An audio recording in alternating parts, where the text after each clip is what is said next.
नमस्कार दोस्तों, welcome back to my channel. हाजिर हूँ एक और नए वीडियो के साथ और यहाँ पर बात करेंगे पंजाब नेशनल बैंक के बारे में।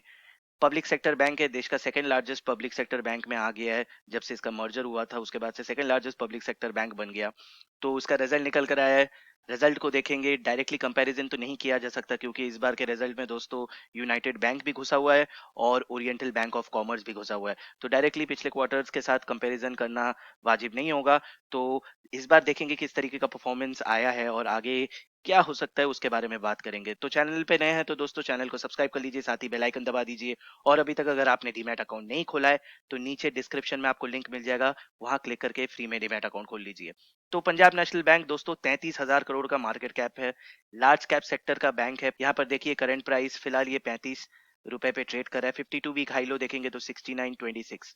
बुक वैल्यू 67 का बुक वैल्यू है, तो बुक वैल्यू के नीचे ही ट्रेड कर रहा है। स्टॉक पी यहाँ पर 84 दिखा रहा है। शायद यहाँ पे रिजल्ट आया है तो उसके बाद यहाँ अपडेट हो तो इस बार किस तरीके का अर्निंग हुआ है उसको देख लेंगे। डिविडेंड देता नहीं है और देगा कैसे यहाँ पर देखेंगे। अगर आप 2-3 साल का परफॉर्मेंस बहुत ही घटिया है। 2016 में देखिए 3600 करोड़ का लॉस था। 17 में 1100 करोड़ जैसे तैसे करके निकाला, मगर उसके बाद 18 में देखिए 12,000 करोड़ का लॉस, 9,500 करोड़ का लॉस। और इस बार जो 2020 में क्वार्टर खत्म हुआ, साल खत्म हुआ, वहां पर 438। तो उतना कुछ खास परफॉर्मेंस लास्ट कुछ सालों से है नहीं। और इसी के बाद से ये 2016 के बाद से इसका जो डाउन ट्रेंड शुरू हुआ, अभी तक ये डाउन ट्रेंड से निकल नहीं पाया है। तो चलिए देखते हैं इस बार का परफॉर्मेंस कैसा आया है और उसके बाद यहाँ पर आगे बात करते हैं। तो यहाँ पर दोस्तों इसका रिजल्ट का फॉर्मेट थोड़ा सा अलग टाइप का है। दाहिने तरफ यहाँ पर आपको कंसोलिडेटेड रिजल्ट दिखेगा और यहाँ सारे फिगर्स लैक्स में है। तो यहाँ पर ये जो ब्लू लाइन है दोस्तों, इसके दाएं तरफ हम लोग फोकस करेंगे। कंसोलिडेटेड रिजल्ट इसके दाएं तरफ है। तो यहाँ पर देखिए दोस्तों टोटल इनकम किस तरीके का आया है। टोटल इनकम हुआ है 24,727 करोड़ का टोटल इनकम हुआ है। और अगर आप देखेंगे पिछले बार था 15,000, वहां से जंप आया है 9,000 करोड़ का। और ये जंप दोस्तों आप कह सकते हैं यूनाइटेड बैंक का भी इसमें इंक्लूडेड है, as well as Oriental Bank of Commerce भी इंक्लूडेड है। चलते हैं आगे देखते हैं टोटल एक्सपेंडिचर किस तरीके का हुआ है। तो टोटल एक्सपेंडिचर में भी यहाँ जंप आया है। पिछले बार था 11,859, लगभग 11,900 के करीब। और यहाँ पे इस बार है 19,159 करोड़। तो यहाँ पर भी जंप है और एक्सपेंस, जाहिर सा बात है एक्सपेंस भी बढ़ेगा। जिस तरीके का बैंक एक्सपैंड हुआ है तो ऑब्वियसली एक्सपेंस भी यहाँ बढ़ जाएगा। एंड ऑपरेटिंग प्रॉफिट अगर फोकस करेंगे तो यहाँ पर देखिए ऑपरेटिंग प्रॉफिट हुआ है 5,568 करोड़। तो यहाँ पर 5,000 करोड़ का ऑपरेटिंग प्रॉफिट निकाल कर दिखाया है। अब यहाँ पर प्रोविजंस घुसा है दोस्तों, आपको जैसे पता ही है स्पेशली गवर्नमेंट सेक्टर का बैंक यहाँ प्रोविजंस और एनपीएज में बहुत स्ट्रगल करता है। तो प्रोविजन घुसा है 4,738 करोड़ का। And as a result net profit before tax बनता है 829 करोड़ का। तो यहाँ 829 करोड़ का मात्र यहाँ नेट प्रॉफिट बनता है। और इससे पहले सिर्फ अकेले पीएनबी ने पिछले क्वार्टर का अगर देखेंगे, अकेले पीएनबी ने यहाँ पर 1492 यानी 1400 करोड़ का निकाल कर दिखाया था। अब यहाँ पर जाहिर सा बात है प्रोविजंस बहुत बड़े हैं, आपको ये भी समझना पड़ेगा दोस्तों। ये प्रोविजंस और जो कंटेंजेंसी आप देख पा रहे हैं, ये फिगर इसलिए बड़ा है क्योंकि कंपनी ने कोविड-19 के लिए भी एक पैकेज डिक्लेयर किया था। उसके लिए भी यहाँ पर प्रोविजंस में बढ़ोतरी आया है। पिछले बार का प्रोविजंस मात्र 2,075 करोड़ था और इस बार यहाँ पे 4,700 करोड़ का है। तो जितना बड़ा बैंक हो जाता है उतना ज्यादा यहाँ पे प्रोविजन भी रखना पड़ा। आरबीआई का गाइडलाइंस था तो इसके चलते यहाँ पर प्रोविजंस में आप बढ़ोतरी देख पा रहे हैं।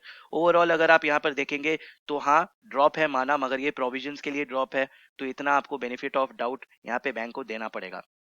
नेट प्रॉफिट आफ्टर टैक्स यहाँ पर देखिए 475 करोड़ का नेट प्रॉफिट बना है। अब चलते हैं दोस्तों नेक्स्ट चीज अर्निंग क्या हुआ है उसको देख लेते हैं। तो यहाँ पे दोस्तों बेसिक अर्निंग पर शेयर पिछले बार था 2 रुपीज 33 पैसे, इस बार 0.57 का यहाँ पर अर्निंग पर शेयर हुआ है। प्रोविजंस में बढ़ोतरी आया है, उसी के चलते यहाँ पर ड्रॉप देखने को मिला है। उसको छोड़ के दोस्तों अगर यहाँ पर एनपीए देखेंगे, जो अगेन गवर्नमेंट बैंक्स बहुत स्ट्रगल करते हैं एनपीए में। एनपीए अगर देखेंगे तो यहाँ पर पिछले बार था 14.21% और इस बार 14.11%। अब दोस्तों यहाँ पर एनपीए में कमी कमी तो आया है, ये कमी और भी ज्यादा होता, मगर यहाँ पर क्योंकि यूनाइटेड बैंक ऑफ इंडिया भी जुड़ा हुआ है और ओरिएंटल बैंक ऑफ कॉमर्स भी जुड़ा हुआ है, तो डायरेक्टली इनका तो कंपैरिजन नहीं किया जा सकता क्योंकि यहाँ पे वो लोग जब जुड़े तो प्रोविजंस और बढ़ गए होंगे। ये आप यहाँ पर क्लियरली देख सकते हैं। पिछले बार जो पिछला मार्च में जब क्वार्टर खत्म हुआ था तब यहाँ पर देखिए 73,000 करोड़ का एनपीए था और अभी देखिए ये एनपीए हो गया है 1,01,849 करोड़ का एनपीए। फिर भी यहाँ पे परसेंटेज में कमी आया है।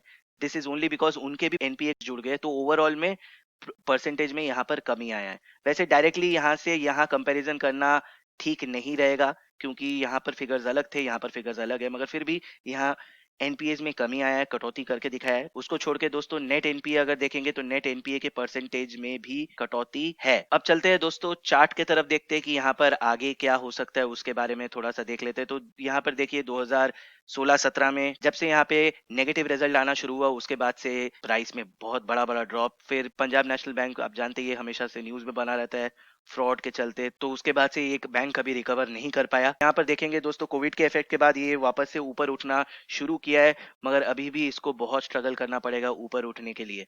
रहा बात दोस्तों यहाँ पर इन्वेस्टमेंट का, तो अगर आपका होराइजन लंबा है, मैं तभी सजेस्ट करूंगा यहाँ पर इन्वेस्ट करने के लिए। अगर आप यहाँ पर कम टाइम फ्रेम के लिए सोच रहे हैं तो मैं आपको यही सजेस्ट करूंगा कि अवॉइड कीजिए इस बैंक को।